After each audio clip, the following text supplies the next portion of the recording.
semuanya, Assalamualaikum warahmatullahi wabarakatuh. Perkenalkan, nama saya Farah Farhani dengan NIM 2205166014. Di video ini saya akan melakukan simulasi mengajar dengan keterampilan dasar memberikan penguatan dengan materi ajar yaitu Kerajaan Majapahit. Selamat menyaksikan.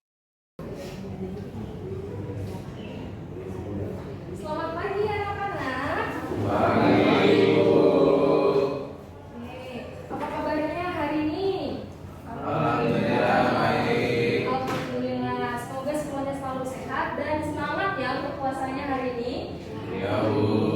Oke, jadi hari ini kita akan belajar tentang salah satu kerajaan terbesar di Indonesia. Kira-kira ada yang tahu tidak kerajaan apa itu? Oke, silakan Andri. Oke, betul sekali ya. Jadi hari ini kita akan belajar tentang Kerajaan Majapahit. Kerajaan Majapahit ya. Nah, Kerajaan Majapahit ini itu merupakan salah satu kerajaan juga yang terkenal sebagai kerajaan maritim terbesar di Indonesia. Nah, kita lanjut aja langsung ke pembahasan yang pertama, yaitu tentang berdirinya Kerajaan Majapahit. Nah, Kerajaan Majapahit ini itu berdiri pada tahun 1293 setelah Raden Wijaya berhasil mengalahkan pasukan Mongol yang datang ke Jawa.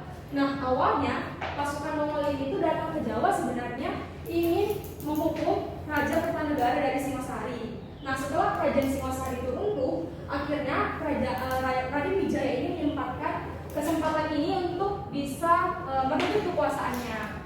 Nah, selanjutnya ibu mau tanya nih, kira-kira ada yang bisa nebak gak? Kenapa sih pada akhirnya Raden Wijaya itu bisa berhasil mengalahkan pasukan Mongol? Apakah mereka langsung menyerang dengan pasukan yang banyak atau mereka menggunakan taktik tertentu? Oke, Cici silakan. Jadi Raden Wijaya itu menggunakan strategi dengan berpura-pura bersekutu dengan Mongol, lalu menyerang mereka secara legal. Oke, jawaban yang bagus ya Cici. Jadi seperti yang disampaikan Cici tadi bahwa kerajaan Raden Wijaya ini menggunakan taktik tertentu gitu ya, seperti dia berpura-pura untuk bersekutu dengan pasukan Mongol. Nah, kemudian kita langsung aja masuk ke pembahasan kedua, yaitu tentang masa kejayaannya. Jadi setelah berdiri Kerajaan Majapahit ini itu masa pemerintahannya atau masa kejayaannya itu pada saat pemerintahannya Hayam Wuruk yang juga dibantu oleh Patih Gajah Mada. Nah, di sini ibu mau tanya, ada yang pernah dengar tidak? Apa sih isi dari Sumpah Palapa itu? Oke, silakan Kenapsu. Seingat saya Sumpah Palapa itu Gajah Mada mau mendirikan candi. Oke, terima kasih ya Namsul atas jawabannya, tapi masih kurang tepat nih ya. Jadi Sumpah Palapa itu bukan tentang membangun candi, tapi lebih tepatnya adalah tentang sumpah atau janji yang disampaikan Patih Gajah Mada, yaitu yang berkeinginan untuk bisa menyatukan wilayah-wilayah Nusantara di bawah kekuasaan Majapahit, gitu ya. Jadi pada intinya Sumpah Palapa itu adalah keinginan Patih Gajah Mada untuk bisa menyatukan Nusantara, bukan tentang membangun candi tadi ya. Seperti itu ya anak-anak. Nah, kita langsung aja lagi kepada pembahasan yang ketiga, yaitu tentang kehidupan masyarakat. Nah, kita tahu bahwa Kerajaan Majapahit ini tuh merupakan kerajaan yang besar, pastinya juga terdiri dari masyarakat yang terstruktur tuh, mulai dari ada bangsawan, prajurit, ada petani, ada pedagang. Nah, semua kelompok-kelompok ini pasti memiliki peran yang krusial atau peran yang penting untuk bisa menjaga stabilitas kerajaan. Nah, di sini ibu mau tanya lagi nih, menurut kalian apa sih kelompok yang paling memiliki peran penting dalam Kerajaan Majapahit? Mungkin ibu tunjuk aja ya, ibu mau dengar pendapatnya dari Putri Dewi dulu deh. Menurut Putri Dewi bagaimana? Jadi bangsawan ini memiliki kekuasaan dan juga pengaruh besar dalam pemerintahan.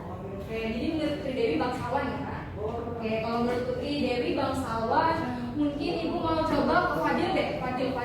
Menurut Fadil gimana?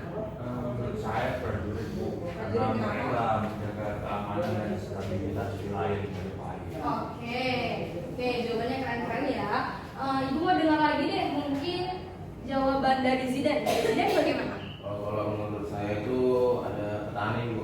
Oke, Karena petani. petani menghasilkan makanan yang menjadi sumber kehidupan untuk masyarakat. Oke, di sana ada bangsawan, ada prajurit, ada petani. Yang ini? Kalau anak saya?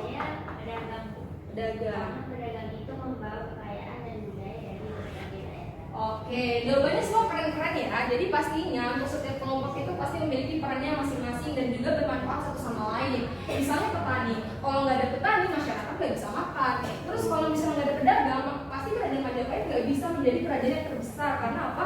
Perekonomiannya tidak berkembang. Nah, kemudian seperti yang sudah kita singgung tadi sebagai kerajaan maritim terbesar pada masa kerajaan Majapahit itu ada pelabuhan yang terkenal dan juga dia itu dijadikan sebagai tempat persinggahan kapal-kapal dari berbagai wilayah. Ada yang tahu tidak itu nama pelabuhannya apa? Oke, Destiana boleh? Oke, makasih ya Desti untuk jawabannya. Tapi bukan sungainya yang ibu maksud. Yang ibu maksud adalah nama pelabuhannya. Jadi nama pelabuhannya itu adalah Pelabuhan Canggu, yang dia itu memang terletak di pertemuan Sungai Brantas itu tadi ya. Kemudian selain sebagai tempat bertemunya para pedagang nih, ada yang tahu nggak apa fungsi lain dari Pelabuhan Canggu ini tadi? Yo, nggak ada yang angkat tangan? Mungkin coba ini yang bersedia Intan. Mungkin selain tempat bersinggahnya kapal, Pelabuhan Canggu itu setahu saya juga berfungsi sebagai pangkalan militer sih Bu. Oke, jawaban yang bagus ya Intan. Ini Ibu ada hadiah untuk kamu, semoga bermanfaat ya. Lain kali harus baca-baca lagi bukunya ya. Oke, nanti ya mungkin sampai di sini aja dulu pembahasan kita. Untuk poin keempat atau masa pertumbuhannya, di sini Ibu mau kalian berderet ini untuk berdiskusi kira-kira apa sih faktor atau penyebab dari pertumbuhan Majapahit ini ya. Jadi kalian boleh berdiskusi dari sebelah sini, dari sana juga silakan diskusi. Ibu kasih kalian waktu 3 menit. Nanti setelah itu kalian boleh untuk menyampaikan apa hasil diskusi yang sudah kalian dapatkan. Silakan ya untuk diskusi.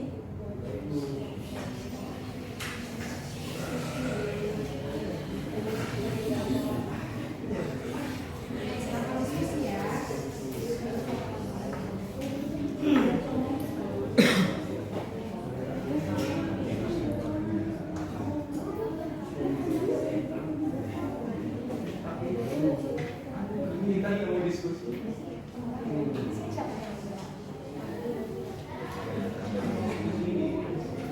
Oke, kayaknya waktunya udah cukup ya untuk diskusinya ya. Sudah cukup? Cukup ya.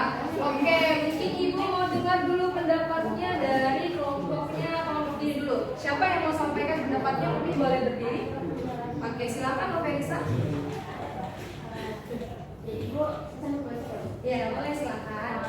Menurut kita semua, kerajaan itu untung karena beberapa alasan sih Bu. Yang pertama itu perang saudara Bu, yang disebut perang Parekrek gitu. Terus yang bikin kerajaan jadi lemah banget itu ya juga karena rebutan kekuasaan Bu, masalah internal gitu dari kerajaan itu. Terus kayak pas tokoh-tokoh penting kayak Gajah Mada sama kayak Turut Tunggal itu nggak ada lagi yang bisa memimpin mereka sebaik mereka sebelumnya. Oke. Mungkin Ibu dengar pendapat dari yang lain dulu ya. Mungkin boleh ke kelompok sini. Siapa nih? Deretan sini siapa yang menyampaikan? Oke, silakan Aldi. Kalau berdasarkan hasil diskusi saya bersama kelompok saya, jadi kemunduran kerajaan Majapahit itu juga disebabkan oleh lemahnya sistem pemerintahan, di mana pada saat itu banyak daerah yang melepaskan diri akibat lemahnya kontrol dari pusat Bu. Kemunduran ekonomi pun juga terjadi Bu, karena perdagangan maritim yang sebelumnya dikuasai oleh Majapahit mulai berpindah ke Kesultanan Malaka, sehingga pemasukan kerajaan itu menurun Bu. Oke, jawaban yang bagus juga untuk Aldi. Kita mungkin ke kelompok sini dulu nih. Kelompok sini siapa yang menyampaikan pendapatnya? Saya Bu. Oke, silakan Andri. berdiri Bu. Berdiri boleh berdiri. Karena yang lainnya berdiri kan tadi. Jadi menurut kami Bu di sini mungkin karena adanya korupsi di kalangan pejabat sih Bu yang semakin memperparah keadaan. Karena banyak pemimpin yang lebih mementingkan kepentingan pribadi daripada kesejahteraan rakyat sih. Oke, bagus. Terakhir dulu ya, Ibu mau dengar pendapat dari kelompok sebelah sini. Ini siapa nih yang mau sampaikan nih? Oke, silakan. Dari hasil diskusi kami itu ada faktor eksternal, itu munculnya kesultanan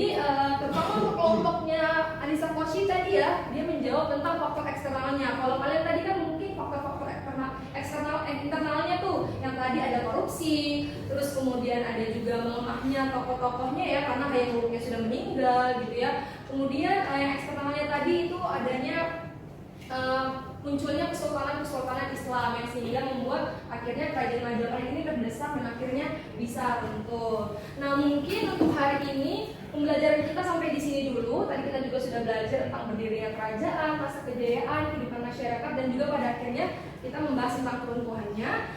Itu terima kasih juga untuk antusias kalian semua. Tepuk tangan dulu dong buat kita semua. Oke, jangan lupa untuk dipelajari lagi materi sejarah kita pada pertemuan berikutnya. Mungkin Ibu cukupkan sampai di sini. Terima kasih dan selamat siang. Oke, boleh istirahat ya. Mungkin yang lain kalau mau istirahat boleh. Oke teman-teman, itu dia tadi adalah video simulasi mengajar dengan keterampilan dasar memberikan penguatan. Thank you for watching.